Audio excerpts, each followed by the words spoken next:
All right, everyone. Welcome back to Convo on the Shore, the unofficial Haruki Murakami video podcast. This time I'm not alone. I got a wonderful guest with me. Hello, Kieran from KD Books. Hello. How are you doing? I hope you're doing good. I'm doing very well. Very well. Very nice. I stumbled upon your channel a few weeks ago, and maybe you can introduce yourself. I'm not sure how long you've been doing booktubing right now, but your channel is full of wonderful videos and reviews. And maybe you can just tell a little bit about yourself. Of course. So I live in Wales. I'm a Welsh person, and I decided to start reviewing books. I think it was 3 years, possibly 4 years ago, when the pandemic started, and I've just been continually going through there. I predominantly do literary fiction. That's kind of my bread and butter wheelhouse. And my channel varies in scope on a lot of things. I kind of go down rabbit holes. So a lot of East Asian literature will just kind of get churned out, and then I'll move to Eastern Europe, or like I'm doing with Murakami and what I'm doing with Cormac McCarthy, just kind of rabbit holing down these authors who I know have a very good reputation, but I've never really digested any of their catalogue in any way, shape, or form. Okay. So and that's where I am with Murakami at the moment. All right. So you're new into Murakami world right now. So it's yes. I've seen you've reviewed some other books like Norwegian Wood, I think. Yes, I've done. Norwegian Wood was the first review that I've done on Murakami. I've done 1Q84, and I've just recorded my Killer Commentatore one today. Well, 5 years ago, it was in university, and I had listened to the audio of what is it called? The Years of Pilgrimage of Tazaki. Colorless Tsukuru Tazaki and His Years of Pilgrimage. Yeah. Yes, that very concise, easy title to remember. Yeah, very, very short and compact. Yeah. So I've technically done 5 now. Okay, cool. And today's subject is 1Q84 because I've seen your review on it, and of course this is I think one of the biggest topics on my channel, and this somehow fits very well together. So I thought let's talk about 1Q84 because it has a huge size and we got a lot of time to talk about it. So it's also one of the most famous books of him. So Kafka on the Shore, The Wind-Up Bird Chronicle, and 1Q84 are the most favorite, I guess. Also the older ones like the Red Trilogy, but 1Q84 is, I think, one of the most mainstream stories of Murakami. Yes. So that's why we're talking about this book today.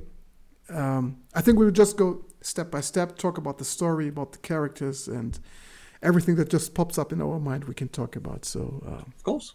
Right. So the story opens up in 1984 in Tokyo. We got a young lady sitting in a cab going to a mission, and we don't know what she's going to do, but she has a very interesting conversation to the driver or with the driver. And we got things like Janissek's Sinfonietta. Yes. And a very short conversation about things that may not seem as they are. So did the story catch you at this time already, or was it still, let's say, odd for you at the very beginning? And I think Murakami, throughout the majority of book 1, basically tells the reader exactly what he is going to do. I don't think there's much openness in regards to the first book of 1Q84, which kind of stunted my enjoyment to some degree because it's very... He holds your hand. He goes, this is what's happening to Ayomame. This is what happens to the other characters. And I'm just going to tell you, this is what happens. So it didn't grab me at that point. It was around the halfway point of book 2 where things start to click, where I think Murakami then really just kind of lets go of his reader and allows himself to tell this story of parallel worlds to the point where he really just lets go of any inhibitions to give you any closure, to give you any signs of what is to come or what has happened. Yeah. But I think the first section, especially with Sinfonetta, the taxi cab conversation, I think it's the only way that he can muster to point you into something's going to happen and to get you into that mindset of blurring of reality, and it's not really a dream world, but that sort of reality fiction ways that blend in, and then introduces that with Tango, which we'll probably touch on later. Yeah, definitely. Yeah, it feels like some sort of an opener, like in an old movie where you got the overture with the music at the beginning, and it's like, you know, the stage is now open for the big story. It feels pretty much like this. So this is what came into my mind when I read the first pages. So then we got the passage where Aomame is climbing down the ladder from the highway, and then we got 1Q84, and everything seems turned upside down. And in parallel, we got the story of Tengo, who has to rewrite the story of the young girl Fukaeri, Air Chrysalis.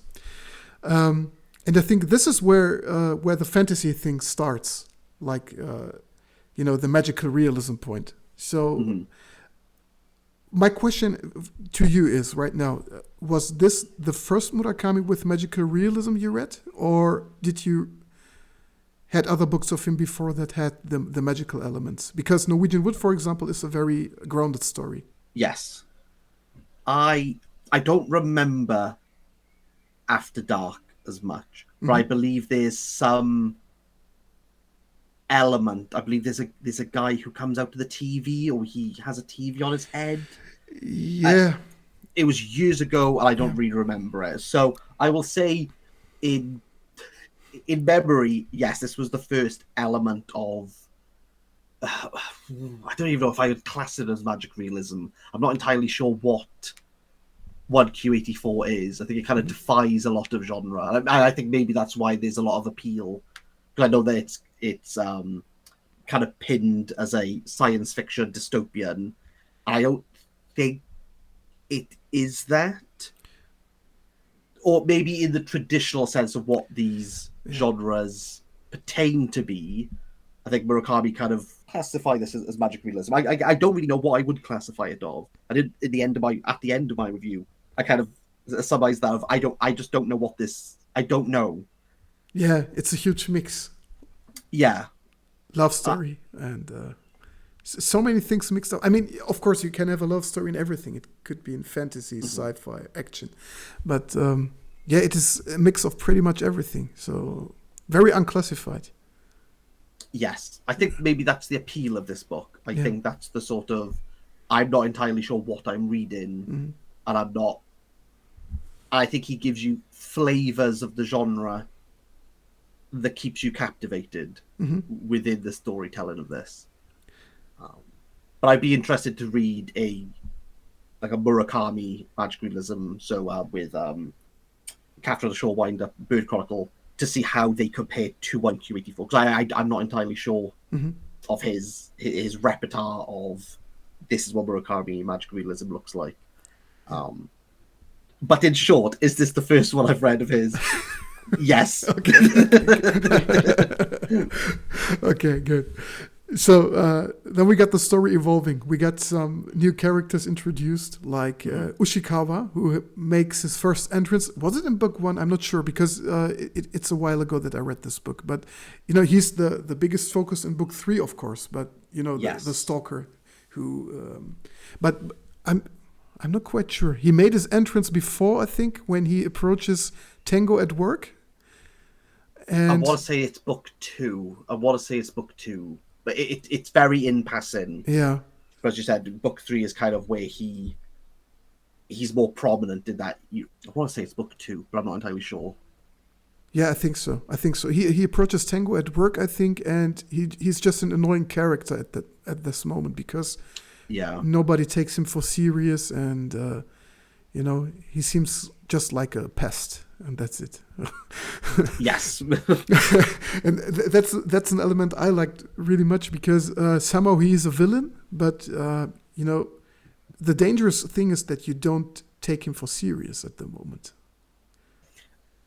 Yes, I think for Murakami in regards to, it's quite difficult to talk about this book. If no one's encountered it, this is going to sound it's very bizarre anyway. But I think Yoshikawa plays the role of that archetype of what we would imagine the Orwellian version of a person who is in control. He's not Big Brother. Mm-hmm. That would be the leader of Fukigaki. Yeah. He's almost like an agent of it. Yeah. And I think his subversion and almost, how would I word this?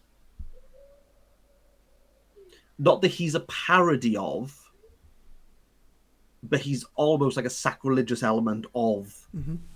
Orwell, and the power is given to the little people. Yeah. Who are, I think Murakami's, I think that's his base of what Big Brother would operate in the modern world and how it does operate in our contemporary world. And therefore Yoshikawa is almost brushed off in regards to his agency, in regards to his mode that just does not work anymore, in regards to his investigation skills, or that he thinks he's got a grand narrative. Murakami almost beats him down for that role. Yeah. So I think Yoshikawa plays a very prominent piece. Maybe it's telling the fact that we can't tell when he enters the story. Yeah. Is not built in. I don't think Murakami thinks, maybe they'll forget him. But there's definitely an element of he's not that important. And then to make him important in book 3 almost does feel, for me, I found it quite jarring how we now have this character who we don't really know much about. We don't really have a grounded base. Mm-hmm. But Murakami's going to say, right, we're now going to give him significant page time for a plot that really doesn't do anything. Mm-hmm. I would argue. The interesting thing is, I think that reflects the other characters as well.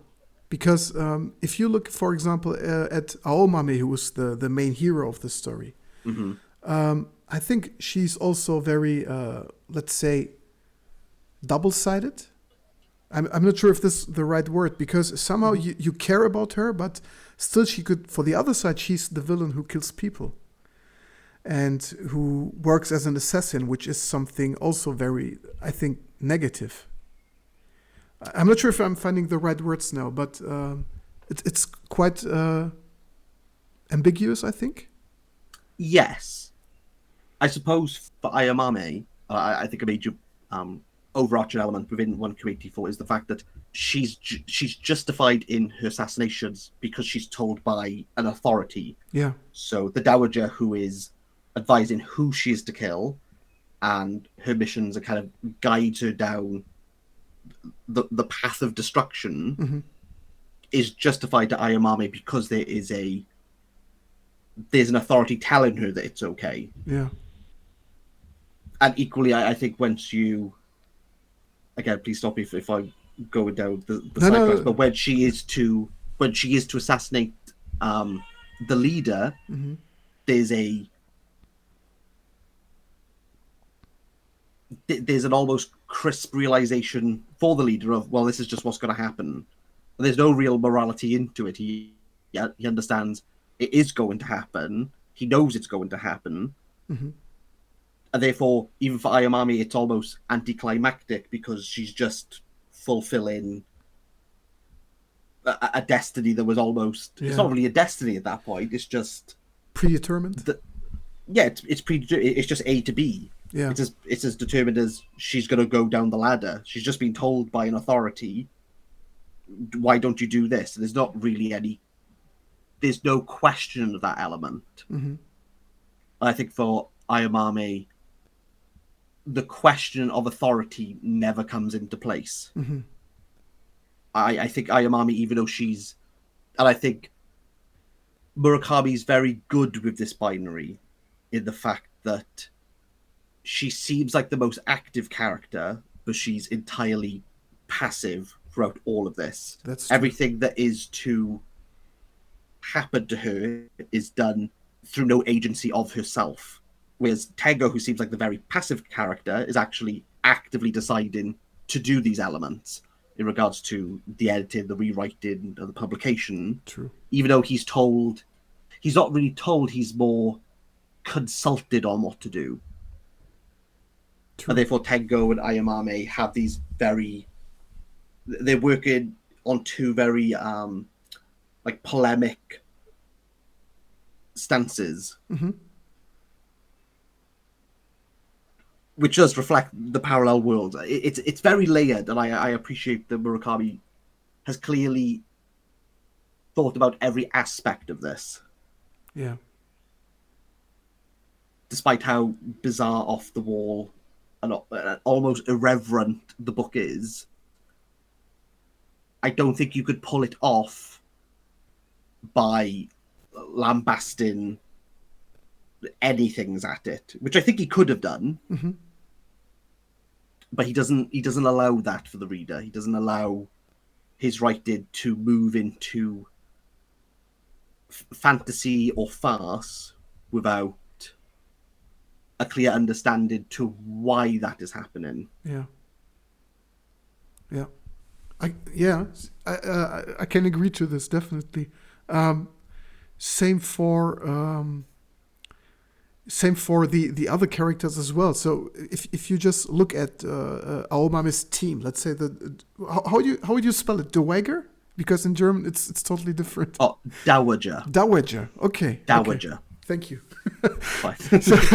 So the Dowager, and also one of my most favorite characters, Tamaru, the bodyguard, who is just let's say a ruthless killer, but for Aomame herself, he's one of the closest friends, because she doesn't have any friends, or real friends, let's say, besides of the girls she's meeting. But she has problems building up somehow, a closer relation or a real friendship. But Tamaru, for example, has the deepest conversation with her until she meets Tengo at the end. So I think that's also very, let's say, double-sided. So he's being a danger for other people. He's very ruthless and he kills without hesitating. But still, he has this soft side while talking to her. And I think the old lady has this as well. Somehow she lives a very peaceful life, but she's torn apart on the inside and gives out these assassination jobs without hesitating. And I had a discussion on Facebook, in a Facebook group last year, and many people said, this team are the real villains for me, which I could understood, because they are, the people that are killing at the end. So, for example, the man she's killing at the beginning in the hotel room. In the end, I think he was a father and he had a family. Yes, he's married. He's married, yes, exactly. Yes. Yeah. And in the end, this is the team that decided to kill this guy. So I'm not sure who the real villains are. I suppose in regards to villainy and what that is to portray, would the cult not be the clear outlier of that in comparison, in juxtaposition and in comparison to the assassinations? I feel as though if people on this Facebook group would say they are the real villains, I feel as though what's the cult called? Fukigaki? Sakigaki. Sakigaki, sorry, yes. I feel as though Sakigaki would be the natural outlier in that, because they are the ones who are ultimately committing crimes. Yeah. There is no morality there. I suppose with the assassinations, you could argue that there's a transaction that has gone on, therefore it's an exchange of goods. Whereas the cult's not really doing that. The goods that is being transferred is a religious belief that for those outside of the cult is not a currency worth dealing in. So I feel as though that would be the... I'm curious to why the assassins would be classed as the true villains, not the crime of the revolution of the book is Sakigaki. I asked myself the same question, but they somehow argued like, if you kill someone, you're taking the last step that you can do. So maybe there's an alternative that you can just punish those people, or just bring the crimes to light without killing them. So I think they were somehow looking on the fact that they just kill without hesitation, and that this is something that speaks for the character. Right. So, but I'm honest. The people I took care of the most were, of course, Aomame, Tengo, and Tamaru, because they were let's not say the real heroes, but I was caring for them the most, because somehow they were, I really enjoyed the conversations they had together. Not Fukaeri? No, not really. Not really. Why? She was scaring me a bit, to be honest. I don't know. It was very interesting. It was interesting to read her passages, but I'm not sure. Yeah, I felt sorry for her a little bit, because she didn't enjoy, let's say, a good childhood, maybe, or was taken away from a spirit. But I don't know. She felt a little bit strange to me, and yeah. I'm not sure if I'm being too rude right now if I talk like this. Did you like her? No. Yes, I did. I think maybe stepping out of her character, but to talk about the role that she obtains, or the mantle that she garbs throughout this, is the fact that you have Tengo, who is viewing her story of A Chrysalis as purely fiction, and he feels as though he's able... You have Tengo, who views A Chrysalis as a work of fiction, and feels as though he can rewrite that fiction, but he's almost added to the non-fiction element. And I think Fukaeri is within that realm where she blurs that. Well, she doesn't really blur the line. You kind of have a spectral shift towards, this is someone who is writing a very fictitious tale, to she's actually documenting what has happened and what is the role of Tengo there. And so for her interactions, I think she allows, for me, I feel as though she allows Tengo to almost justify what he is doing without him realizing what he is doing. So she garners what is the role of the author, what is the author to do, what is the purpose of fiction, and he's providing these answers, not really knowing that is he adding, is he rewriting, is he ghost the story? I think that's sort of... I know I'm aware that I'm pulling out the fiction here. Pulling out the genre, but he's writing auto-fiction on a work that he's almost dragged into. And then is it his story to tell? So I think Fukaeri is very important as a character to kind of unlock the reasons, or to unravel what Murakami is trying to do. What's his... what is the thesis of 1Q84? And then within her stark disappearance, again, is where Murakami relinquishes his role a little bit. And I think that would frustrate people. I said in my review, I think you're going to have two sides of the argument. for what Fugeri is doing and her role. But I think she's very important in that era, and I think I like her because she's asking the pertinent questions throughout for Tengo to understand, but ultimately for the reader to get an insight there. So I think she's very well done. Yeah, that's true. Now you say it, she's also, she's driving Tengo to evolve his character a little bit, right? Because he's very calm at the beginning, and the more he tries to understand her, the more he's, let's say, he gets braver throughout the story. Also, the passages with his dad, for example, when he visits his dad, who can't hear him. I guess he can't hear him, but he has more braveness to talk to him, and is getting a little more, I think, adult.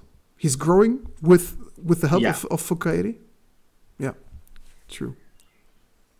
Yeah. I think that chrysalis motive as well in regards to evolving, or almost like a state of stasis. You could argue to what equated to that. I'm still not entirely sure where that fits into. Maybe it's more of a literal translation from the Japanese, but I'm not going to learn Japanese, and I'm not going to read 1Q84 Japanese to discover that. So I will allow what J. Rubens and his, I can't remember the other person's name, I do apologize, but his co-translator within 1Q84. I will leave that to them to deduce. Again, I'm not entirely sure what the element is, but that chrysalis, the image that provokes, I think is very telling for what Tengo, similar to how Ayamame are to evolve into. I suppose what is to evolve from that? Is it good? Is it bad? What is... Or even if they do they evolve to some degree? Have they always been like this? Very hypothetical. Yeah, but they got the similarities. They're quite alone at the beginning, but they're being dragged into situations with other people. That's a typical Murakami element. And there's one important thing I would like to discuss with you, because I'm really interested on your view on this thing. So if we look at Aomame again, who starts to meet other girls and having, let's say, sexual encounters with them, there are many passages in the book that are being criticized for being too sexual. What do you think? Are they too extensive? Are they important for the story? Especially the parts where Aomame is talking about her own body. Murakami has a reputation for this. Yes. So and anyone who is to encounter his work or is to engage is going to be very brutally upfront with his Murakamiisms. At first, they are very second-hand embarrassing to read. They are very not crudely done. It's very... I feel as though he fumbles through it. Now, again, both of us are reading translated works. Yeah. So there's an element there of what is the translator putting in, and I'm not entirely sure how it's written in the Japanese or how he's viewed within Japan within these passages. But for the English works that I've read, all of his sexual encounters are very... They're very clumsy. They're exceptionally clumsy. 1Q84 doesn't push the boundary. It's a constant that is always there. And I suppose when I was reading, I was thinking, okay, to what extent, what is the purpose for him doing this? So prior to 1Q84, I read Norwegian Wood. It's not Naoko. What is her name? Yes, Naoko, who kills herself. Naoko, yeah. So all the time that he's doing that, he's trying to get closure on something that he can never get closure on. Mm-hmm. And while those passages, again, I kind of laugh through them, but I understand what Murakami is doing there. Similar to 1Q84, it's done to an extent that there's clearly a reason to what he's doing. And I would argue that the reason why he's doing it is, I think he's trying to take on the role, or trying to discuss what is unity, Mm-hmm. and what is the purpose of people who are united together. Mm-hmm. And throughout all these sexual encounters, the only one that bears fruit is the one through Fukaeri, where Tango and Ayamame Mm-hmm. become impregnated. Yeah. Sorry, where Tango impregnates Ayamame. But again, she's unaware of why that has happened, or the circumstances to why that has happened. In regards to these parallel universes that are very distinct, Mm-hmm. there's an overlap there. So are these universes unified together? And Fukaeri says that within one universe, the past is rewritten in the other. So there's a sense of stark from each other. I would suppose Murakami is trying to showcase that through the unity of people.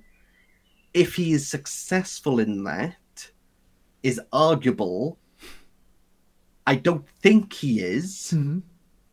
but that's my rationale to the extent of how much it appears within. Mm-hmm. And I suppose sex within 1Q84 is not done for love in any way, shape, or form.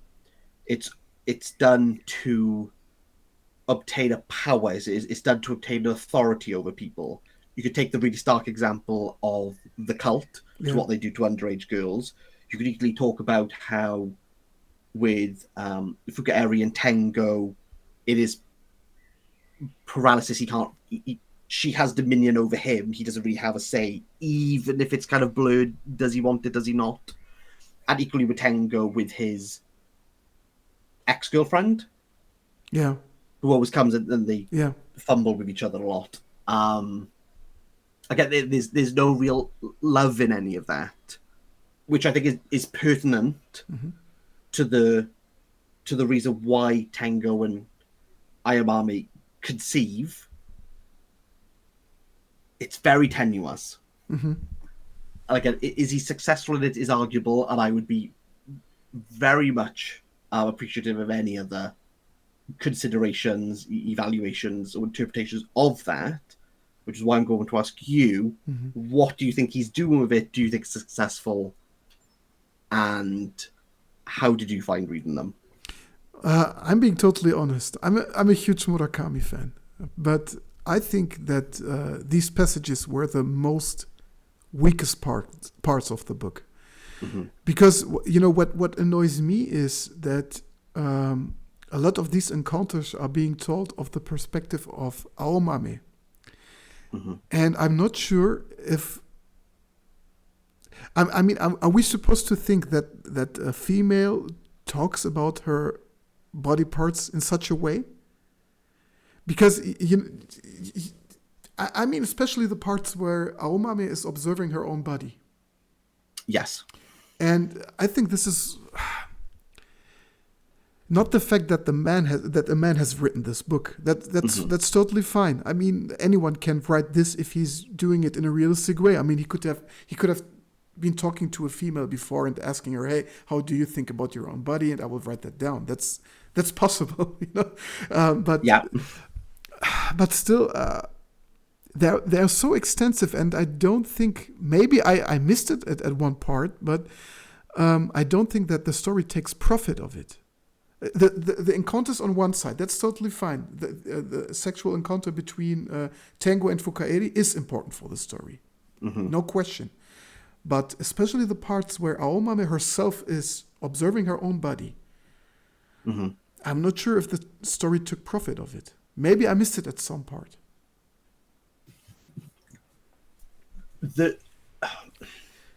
This is why I find it very difficult to navigate Yeah. this is because we are talking about a culture that is very different from British culture and European culture, True. Yeah. or Western culture as a whole. But Yeah. to break it down, they're more sexually liberated. The British who were very reserved in these matters. When you talk about Japan, and I'm going to preface, I am in no way a Japanese scholar, but I can only base it on what I've encountered and how I have viewed other Japanese mediums, and that the overt sexualization of women is prevalent. Where I have garnered that from is through watching anime and predominantly playing video games by Japanese, like Konami. Yeah. Not so much Nintendo, but there is a very overt sexualization of women's body parts. Equally, I've watched enough Japanese game shows on YouTube that are very clearly, I want to say they're adult and they're like past the watershed. If no one knows what the watershed is like past 9 o'clock in Britain is where you could pretty much put whatever you want on the TV at that point. It's assumed the kids are in bed. Yeah. But I've watched Japanese game shows and have just kind of been in awe of, I am completely unsure what is happening and why things are happening. Now, is this something to do with Japan's repression on a societal level, where there's a very strict, traditional, it's very rigid in how you speak to people, who you speak to, what you're meant to do, engage in other works.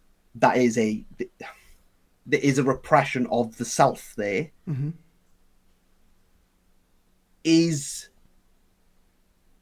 sex or sexual encounters for them this very open, liberal space where almost anything goes, but to the point where it's hyperbolized for them on the basis that the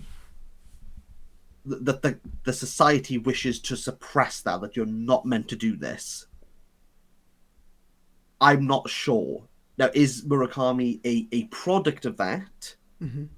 I would argue yes, from what I've engaged of other Japanese, again, art, mediums, even like watching documentaries in regards to like the love hotels, and there's like cuddle clubs in regards to, there's a very, it's very hypersensual. It's very, it feels almost farcical. Is he I would say he's a product of that culture, and those arts mediums and even facilities that Japan has, I would argue, would never fly over here. You wouldn't have these things in Britain to any degree. I don't think you'd have them in Germany, or we mentioned with Turkey. They're not things that we don't really consider them, because they're just non-existent over here. I would say he's a product of that, than he is just that he's just being misogynistic to make all their sexual desires and sexual body parts engorged to the point where I'm just going to obviously fascinate about them. I think there's something about Japanese culture, that the way that they view these acts and the way that they view women, again, only through what I've encountered, I think that's what I don't think Murakami thinks. I don't think he thinks much about it. Possible, yeah, possible. I'm because he has the ability to write very strong female characters. I think if you just look, for example, at Hollywood standards, we always had strong female characters from the very beginning. let it be Ellen Ripley from the Alien movies, shot in the 70s. One of the most, let's say, baddest characters ever. And I think he has the ability to write such characters. For me, for example, Aomami is very strong from the very beginning. And, you know, her strong sides are more dominant for me than the sexual parts. She doesn't have to be sexy for me. And she doesn't need to be described as she's being described that much. Because it's possible that he's just a product of this. Yeah, I can agree to this. Absolutely. Equally, he's 70s? Yeah. Is he 70? 74. I think he's in his 70s. 74. He just turned 74 this year. Yeah. Again, I think you have to add that element into it. Yeah. I'm not entirely sure when was the original publication of Q84, like 2011. 2011. Yeah, I think there's probably two things going on. I think there's the culture, there's his generation. Mm-hmm. I think those have ramifications that for us outside of Japan, maybe that's the problem, is the fact that we're viewing it from a very different standpoint to how Murakami. And I would imagine Murakami would read works from like Turkey, Germany, or Britain. Yeah. Or the Japanese audiences, once they translate to Japanese and look at these works, go in, I don't understand why would they do this? Yeah. There's clearly going to be that element. I don't think a full rebuttal of the Japanese cannot do X, Y, Z, Mm-hmm. or we don't feel as though the Japanese authors represent what we want. I don't think that engages in a conversation internationally, and or even, I don't think that adds a conversation. You almost shut off an entire country for their depiction. Mm-hmm. I don't think we're going to be doing that. Or maybe people who do that with Murakami would very much begin to second guess when you're talking about, say, Konami, if you're talking about, very popular, animes. Yeah. That equally dabble in this world. I think you'll have people who would begin to go, well, it's almost the tradition of the art. Like, there's an expectation of that. Yeah. Do Western audiences feed into that and almost design? But I don't think Murakami is purposefully going, and now I'm going to pen this. Even in his interview with Miyako Kawakami, where people say she calls him out on it. I don't think she does. I think she mentions his portrayal of female women, but she's not specific in regards of, this is the element where you get it wrong. But in his articulation and in his explanation, Kawakami very quickly concedes of, okay, I understand what you're doing here. And I think that's quite interesting. I don't think he sees it as a very malice. I think he's very almost malign in his views on it. Yeah. Yeah, the thing is that he's so shy. He doesn't talk a lot about his books, but that's the thing. But I fetched one interview. It was in German media some years ago, but it was written only. It was no video or something. But the interviewer asked him, "Can you imagine why Western audiences are so stunned by your magical realism and why they always waiting for explanations?" And he says it's a cultural thing, because in Japanese media or in Japanese arts, let it be mangas or books, it's normal that something unusual happens on the same day. And they just take it for granted and they're not waiting for any explanations. But we, for example, the Western audience, we are used to logical explanations. If we are watching a movie, just let it be, I don't know, let's take a Christopher Nolan film. We always have an explanation at the end. And he doesn't do that. So that's, I think, the thing that attracts people like us, but still we have a lot of people who say, I can't read him because there's no explanation, and I'm used to have explanations. I need some logical conclusion within all this. that could be something, we can compare with the female passages of these books. Yeah, that's just maybe the cultural difference. Possible. I think one thing we would speak to that, Mm-hmm. and you might have already done this, but if anyone's listening is looking for maybe like an active exercise, the only thing that quickly came to my mind is if you watch the Ring movies and you watch the original Japanese film, and you watch I'm assuming it's American, the American adaptation, there is an element of the Japanese. I was watching it with my wife. Mm-hmm. Watching the Japanese one, she would just be like, I don't understand why anything's happening. And I know the Ring is very much like it's a murder mystery almost, not murder, but it technically it's a murder mystery into why this is happening. And then we watched the American one. My wife was like, I'm understanding this like a lot. Like there's definitely a logical understanding of why things are happening here. And I think it's interesting about that actually, because I've just got the Ring book out of the library, so I'm definitely going to read that. Oh, cool! Just to see what happens there. I said, I suppose does Japanese? Oh, do they do that? I'm not. Have you read Sayaka Murata? Not yet. Earthlings. Unfortunately, not. No. Earthlings is very things just happen. People don't really have a complaint in regards to that. Mm-hmm. That's very to the blue. Spontaneous, no real justification. Mm-hmm. And there's not really a complaint in regards to why she does it. She's very different to Murakami, and even with Mayako Kawakami, I've not read Breast and Eggs by her, but I've read Heaven. But all those things are kind of, I'm not entirely sure why things are happening at some stage, but. So it's interesting you mentioned that. Like, there's definitely some truth in that. And is that like a refuted against Japanese like realism? I'm thinking of like if I think about the works of Tanizaki or Ozu's Tokyo Story, there's a very realist, very straightforward way of telling the story, and the Japanese do it very well.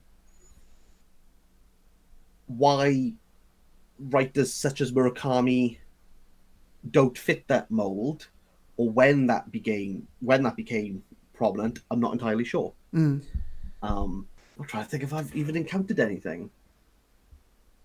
Did you watch the David Lynch movies or some of his movies? I've watched every single one. He's one of my favorite directors. So. Very nice. Okay. So for example, let's take Lost Highway. Yes. Which I think is a very Murakamian movie, because it doesn't really have a logical conclusion at the end. You can solve it the one way or the other. So there are many possible conclusions, but you have a mysterious phone call at the beginning, just like in the Wind Up Bird Chronicle.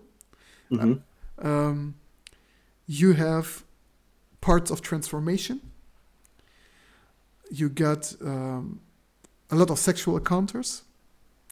Yes. And you got some rich characters that are coming to the story, just like you have in Killing Commander Tore, 1Q84. And a lot of people have said, if I want one director to direct a film of a Murakami story, then it should be David Lynch. So I'm not sure if maybe this is just pointed towards a special audience like us. I think with Murakami, you got the clue that he's not writing stories for anyone. He just writes it for himself. Like most authors do, of course. But I know that he specifically said that he doesn't care about what has come before. He doesn't really consider convention to some degree. He's clearly going to be influenced, but he's not. He doesn't take like an active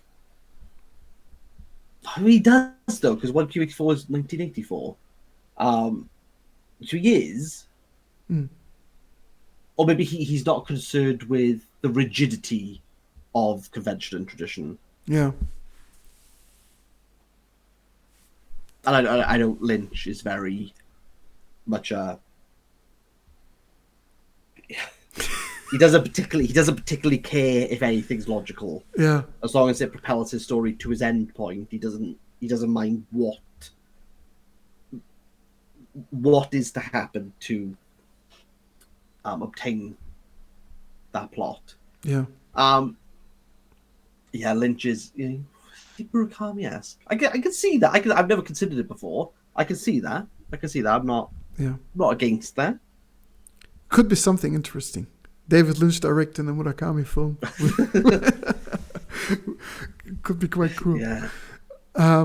But we're now into the narration a lot. But if we just take a closer look on the story itself, and let's say we take a closer look on book 3 now, which has been released a little bit later than book 1 and 2. Mm-hmm.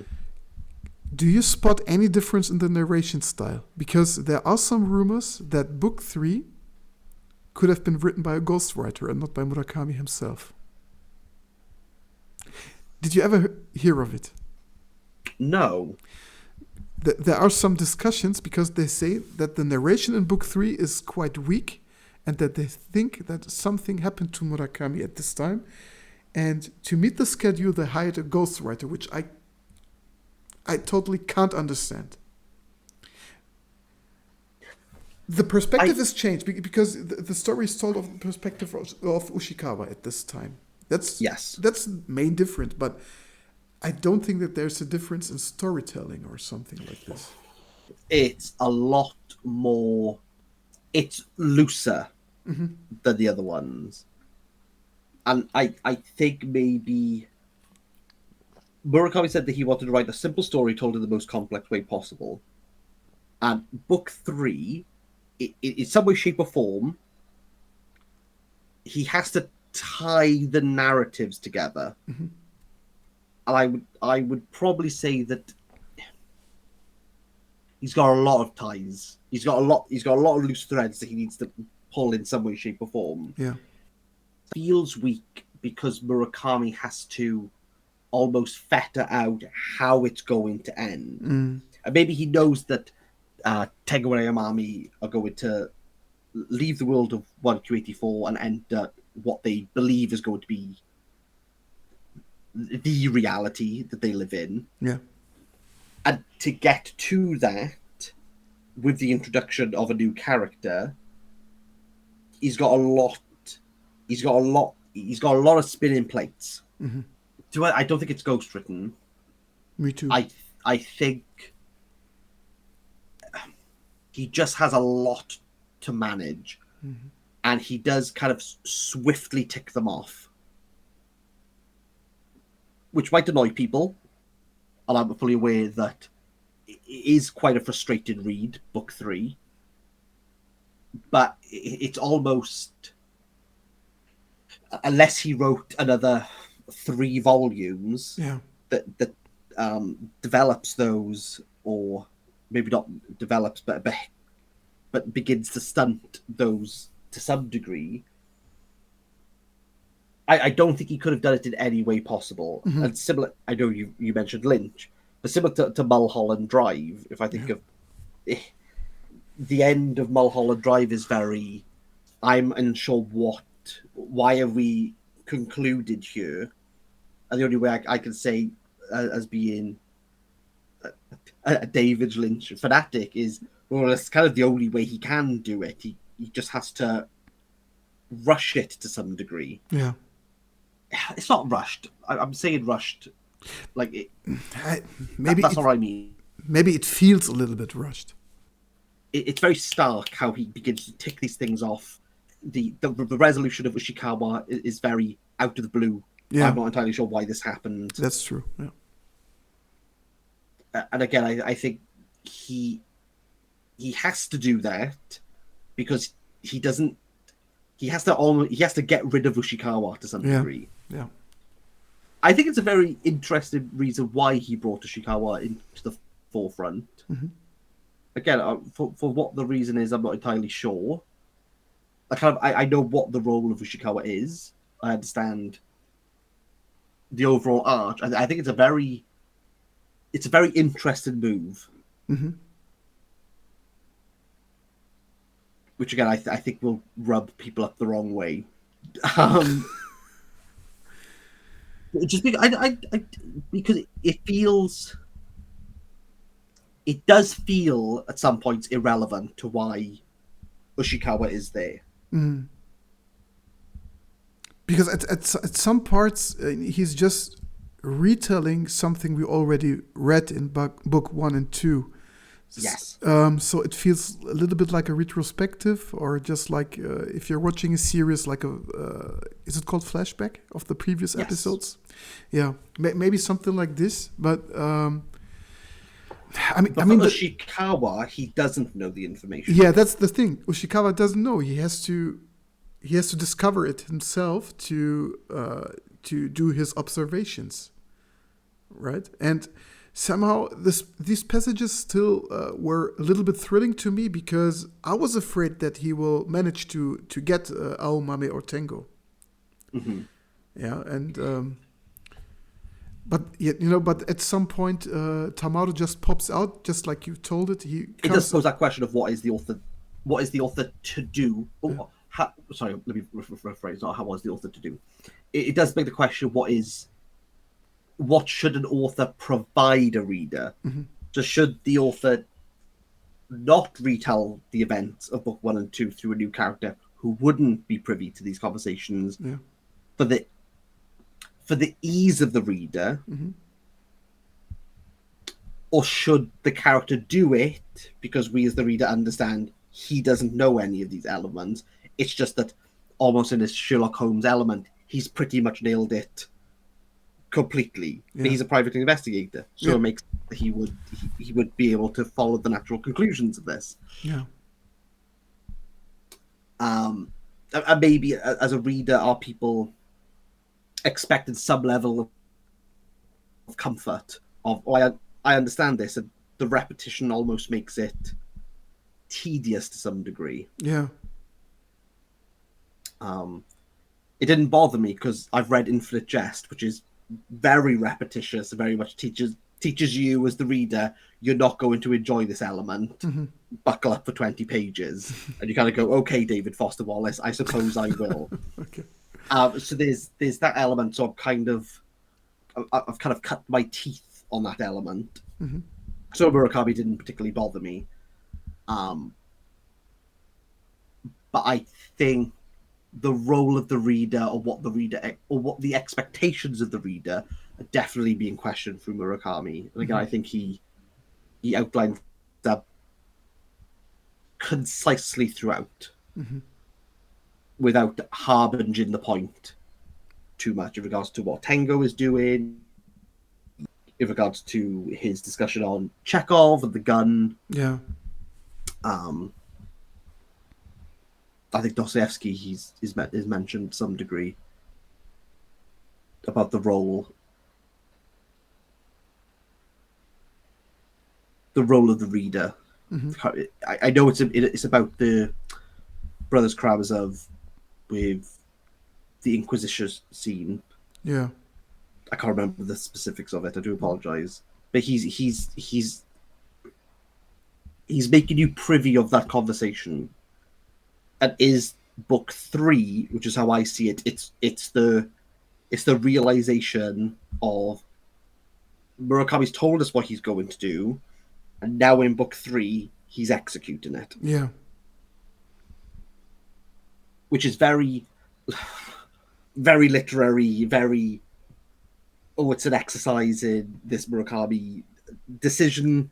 And I know some people just won't like that. They just want a clear, crisp story. Mm-hmm. I somehow really enjoy that element of, okay, I understand he set it up and now he's executing it. Yeah. I appreciate that. Again, if I think it's effective, do I think it's enthralling? Two very different I have two very different views on that because I don't think it's enthralling, but I think it's very successful. Therefore, I have to give the kudos to Murakami because he's kind of shown me the magic trick. Yeah. And now that I know how it works, I can't really then be frustrated of, well, now you've ruined the trick for me. Yeah, I can totally agree. I the passages didn't bother me as well. It was just, for me, it was a proof, or maybe something Ushikawa took profit of, the character of Ushikawa, to show how professional he's working and the way he's, let's say, resolving the mystery behind Tengo and Aomame, the people he tries to track, and the methods he's using. So very effective, but also he's pushing the story straight forward, as you said. So the thing he has introduced in book 1 is being executed, just as you say. I think he did a very good job in combining these two elements. So somehow, make a character who was annoying at the beginning, making him threatening for the main characters that you took care of. So, of course, his death was a little bit rushed, of course, but somehow I was quite, let's say, I was satisfied with the ending. Just to ask, because you read the Wind-Up Bird Chronicle. I'm in the middle. You're in the middle? Yeah. Now, Ushikawa, yeah, from what I've read, he turns up in that book. It's the same character, yes.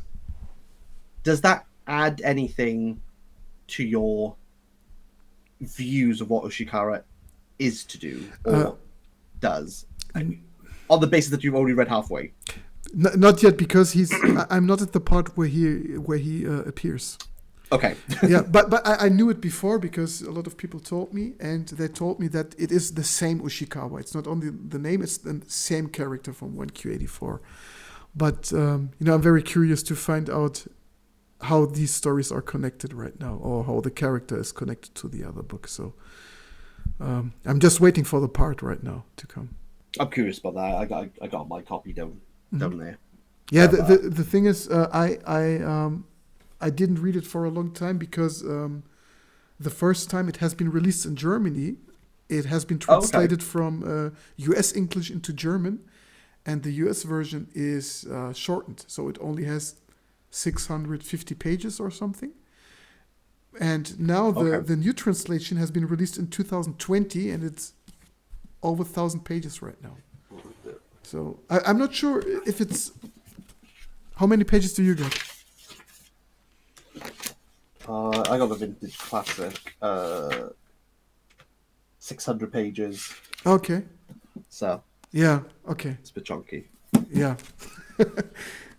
Yeah, I'm really curious. I'm at page, I'm not sure, 400 or something. But very good book. Very, very Murakami-like. Do you only read in German?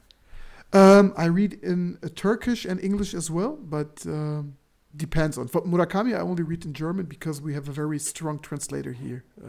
Ursula Greffe, she's a legend.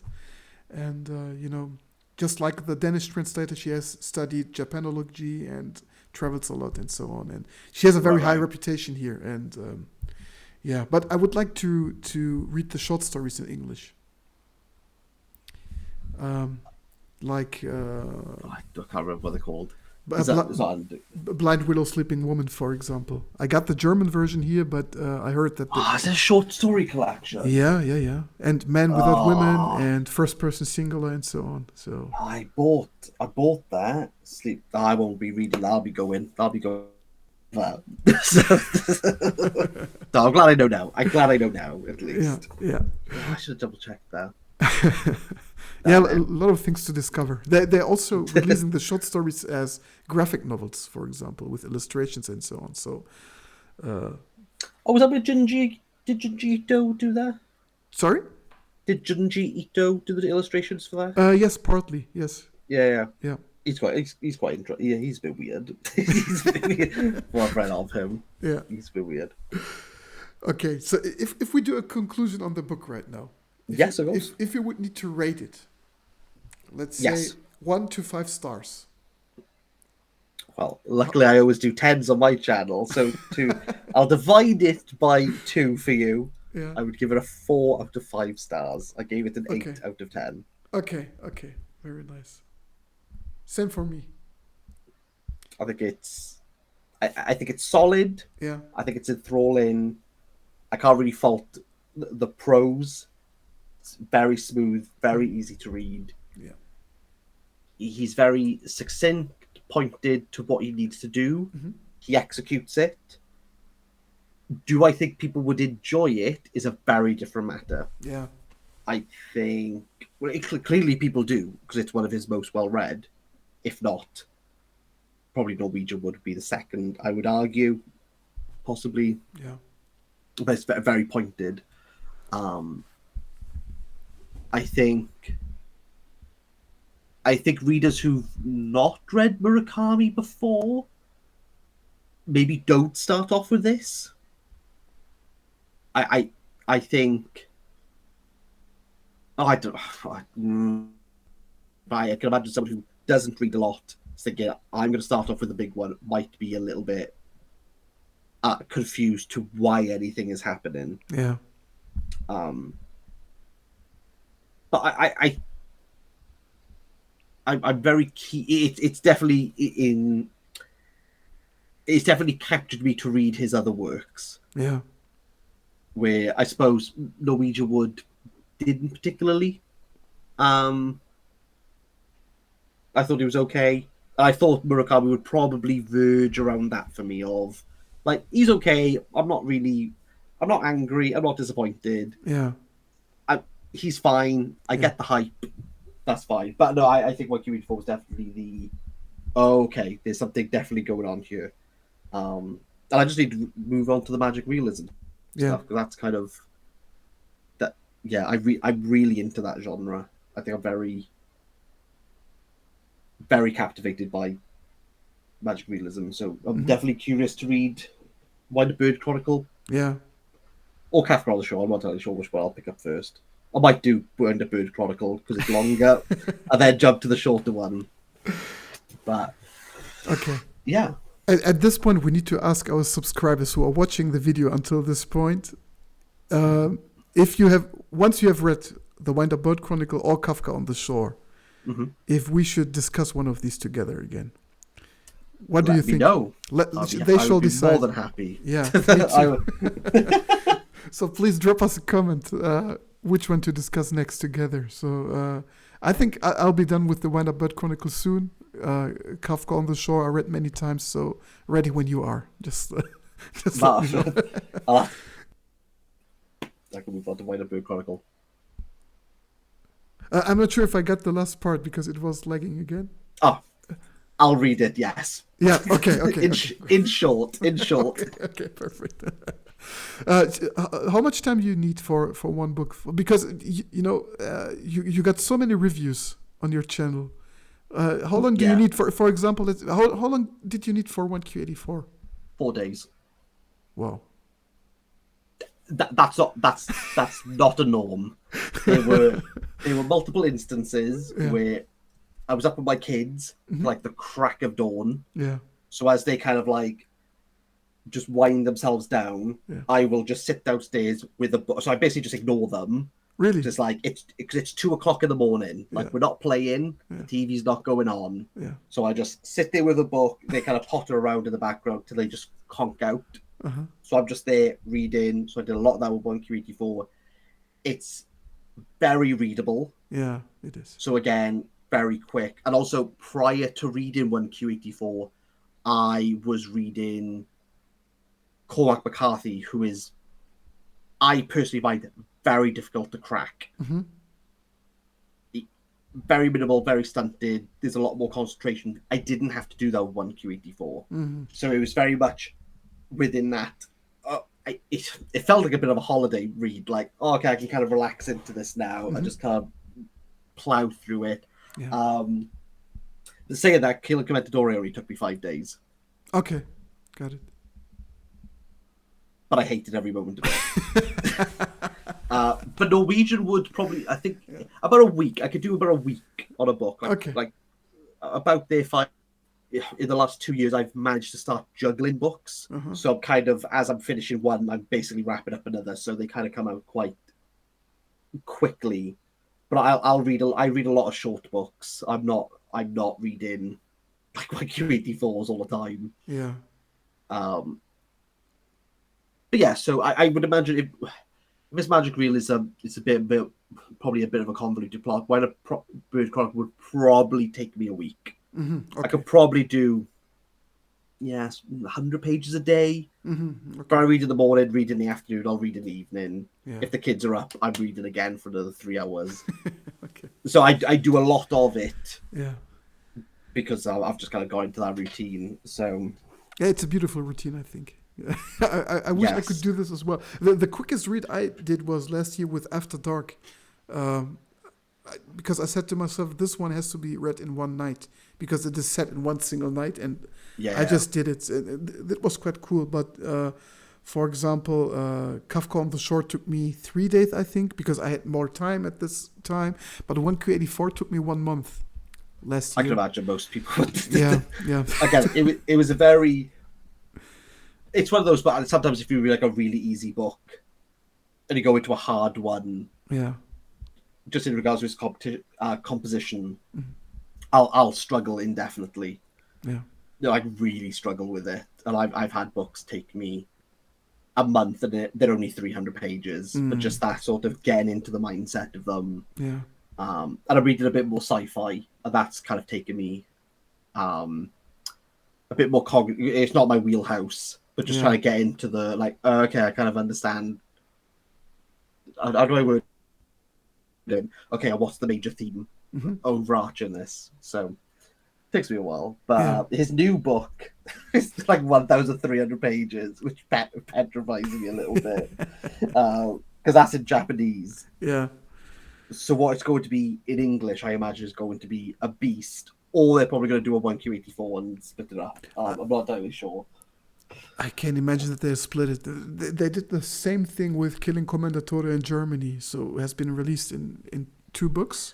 Oh yeah, when you said I watched your video on it after I finished it, and I thought that was a really weird move because I don't understand, having read this, where the break would happen. Yeah, I don't remember where the break was, but probably after 400 pages. So it's split into 400 each volume, and there was, I think the first one has been released back in April 2018, and the second part dropped in June. So you had a huge gap between the 2 parts, which really annoyed me because when I was waiting for the second book, it got lost. Yeah. So the package got lost, and I mean the covers are beautiful. No, that's cool if you release it in a very, let's say, in a beautiful way like this, that you can put it in your shelf and it looks good and it justifies the price somehow. But I mean, you can release a book with 800 pages. It's no problem. It's the same with the One Bird Chronicle, more than 1,000 pages. So, yeah, but nothing we can do about it. It's probably going to be a race now if it's the German or the English edition for is this Secrets of the Walls? The City and Its Uncertain Walls. City and Its Uncertain Walls. Yeah. That's it. Yeah. Okay. I think we're done for today. Thank you for having me. Thank you for your input. It was very nice to have you. Hope we can talk again very soon about another book. It'll be Kafka or Wind Up Bird Cry. Even if we don't record it, I will definitely... keep in contact about that. Definitely. I really enjoyed it. It was nice to talk to you. Likewise. Thank you for your time again. Really appreciate it. And you did. For every other one, if you are not following Kieran right now, please just visit his page, leave a subscribe or a like, and let us know how you enjoyed our discussion. I enjoyed it. It was a wonderful time. That's all I needed. Yeah. That's all I needed. All right, everyone. So hope to see you soon again. Maybe we can do a live stream as well. I think we don't have that much time difference. It was 2 hours, I think. What time is it with you now? Like Uh, 11? yeah, it's close to 11 right now. Yeah, 2 hours. Yeah. Yeah, okay. We'll definitely try again. So it would be really cool. Okay, thank you very much.